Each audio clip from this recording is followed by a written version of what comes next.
are you going to be an elected official in a blue state and be just so terrible when you're a Democrat? So I'm watching the news and I'm learning about these new congestion prices that are being put in place in New York City, where you have to pay a toll to go into certain parts of the city during rush hour. It's meant to incentivize people to take public transportation.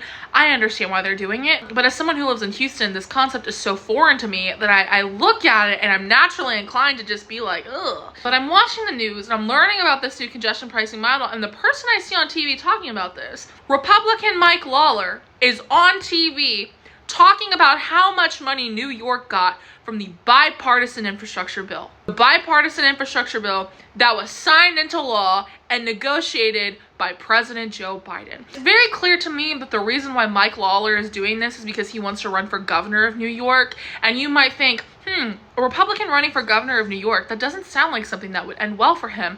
Well, it could end well for him. I think we need to be having a real honest conversation here. Look at the Democrats who have been in charge of the city. Eric Adams, extremely corrupt. Someone who is likely going to face jail and prison time. Kathy Hochul, who is the current governor of New York, she's done things to piss off the conservative wing of the party.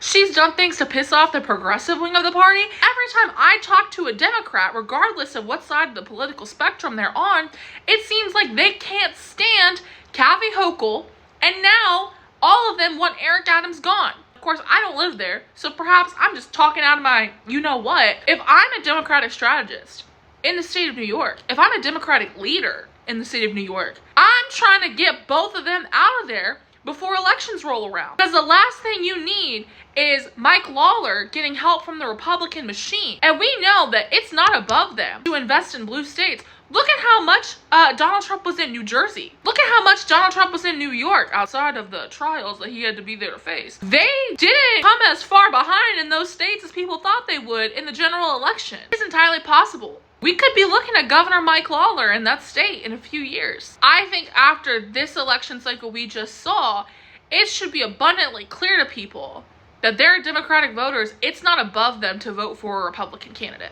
It's not above independents to vote for a Republican candidate. We need to be very cognizant of that, of a state and local level in every single state, even the blue ones, because we could be seeing some flips that we don't expect to see. Get them up out of there.